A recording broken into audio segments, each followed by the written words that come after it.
ഗോതമ്പ് പൊടി വെച്ച് എന്നും ചപ്പാത്തിയും ദോശയും ഉണ്ടാക്കി കഴിച്ചു മടുത്തെങ്കിൽ ഈ ഒരു എണ്ണയില്ല പലഹാരം ഒന്ന് പരീക്ഷിച്ച് നോക്കാം കേട്ടോ. ഈ ഒരു നല്ല സോഫ്റ്റ് പലഹാരം ഉണ്ടാക്കാൻ വേണ്ടി ഞാൻ 1 കപ്പ് ഗോതമ്പ് പൊടിയാണ് എടുത്തിട്ടുള്ളത്. ഇതിന് 1 കപ്പ് വെള്ളം, നമ്മൾ പൊടിയെടുത്ത അതേ കപ്പിൽ 1 കപ്പ് വെള്ളം കൂടി ചേർത്ത് ഇത് നമുക്കൊന്ന് അടിച്ചെടുക്കണം. ഇത് കഴിക്കാൻ നമുക്ക് പ്രത്യേകിച്ച് കറിയൊന്നും വേണ്ട കേട്ടോ. ബ്രേക്ക്ഫാസ്റ്റായോ ഈവനിങ് സ്നാക്കായോ ഒക്കെ കഴിക്കാൻ പറ്റുന്ന ഒരു പലഹാരമാണ്. മിക്സിയിൽ ഒന്ന് അടിച്ചെടുത്തതിന് ശേഷം വീണ്ടും ഞാൻ 1/2 കപ്പ് വെള്ളം ഒഴിച്ച് ഒന്നുകൂടി അടിച്ചെടുക്കുന്നുണ്ട്. ഇപ്പോൾ ഇതാ പാകത്തിന് നമുക്ക് കിട്ടിയിട്ടുണ്ട്. ഇതാ ഇതുപോലെയാണ് കേട്ടോ വേണ്ടത്. ഞാനൊരു പാത്രത്തിലേക്ക് മാറ്റുന്നുണ്ട്. ഇപ്പോൾ എല്ലാം തന്നെ നന്നായി മിക്സ് ആയിട്ടുണ്ട് കേട്ടോ പൊടികളെല്ലാം. ഈ ബാറ്റർ ഇതുപോലെ ലൂസായിട്ടാണ് വേണ്ടത്.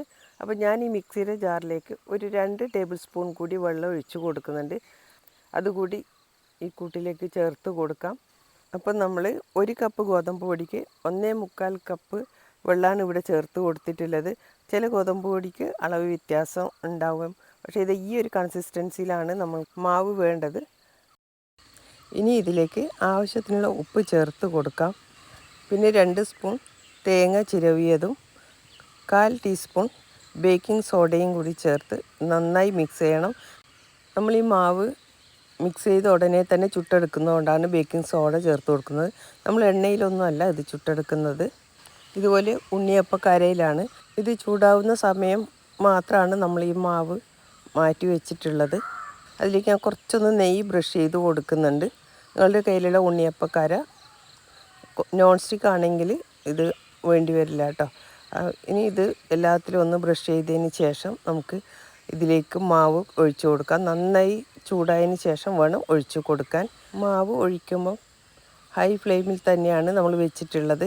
അത് കഴിഞ്ഞതിന് ശേഷം ഇതൊന്ന് മൂടി വെച്ച് മീഡിയം ടു ലോ ഫ്ലെയിമിൽ വേവിച്ചെടുക്കാം. 10-15 മിനിറ്റിന് ശേഷം നമുക്കിത് തുറന്ന് നോക്കാം. ഇടയ്ക്ക് ഞാൻ തുറന്ന് നോക്കിയിരുന്നു കേട്ടോ. ഇപ്പോൾ ഇത് നന്നായി തന്നെ വെന്തിട്ടുണ്ട്. നിങ്ങൾക്ക് വേണമെങ്കിൽ ഇതൊന്ന് മറച്ചിട്ട് കൊടുക്കാം. പക്ഷേ ഇത് നന്നായി വെന്തത് കൊണ്ട് തന്നെ ഞാൻ മറച്ചിട്ട് കൊടുത്തിട്ടില്ല. ഇതുപോലെ തന്നെ എടുത്തതാണ് കേട്ടോ. ഇതിൻ്റെ അടിവശം നല്ല ക്രിസ്പി ആയിരിക്കും, അകത്തൊക്കെ നല്ല സോഫ്റ്റുമാണ് കേട്ടോ. അപ്പോൾ നിങ്ങൾക്ക് വേണമെങ്കിൽ ഇത് മറിച്ചിട്ട് 2 വശവും നല്ല ക്രിസ്പിയായി ചുട്ടെടുക്കാം. ഞാൻ ഇതുപോലെ തന്നെയാണ് ചുട്ടെടുത്തിട്ടുള്ളത്. ഇതിന് ഞാൻ ചുവന്ന ചട്നിയാണ് ഇവിടെ ഉണ്ടാക്കിയിട്ടുള്ളത്. സവാളയും ഉണക്കമുളകും വെളുത്തുള്ളിയും കൂടി ഒന്ന് വഴറ്റിയതിന് ശേഷം കുറച്ച് തേങ്ങയും കൂടി ചേർത്ത് ചട്നി അരച്ചാണ്. അത് പിന്നെ എല്ലാവർക്കും അറിയാവുന്നതുകൊണ്ട് ഞാൻ വീഡിയോ ഉൾപ്പെടുത്തിയിട്ടില്ല. അപ്പോൾ എല്ലാവർക്കും ഈ സ്നാക്ക് ഇഷ്ടമായെന്ന് കരുതുന്നു. ഇത് ഓയിൽ ഇല്ലാത്ത നല്ലൊരു ക്രിസ്പി സ്നാക്കാണ് കേട്ടോ.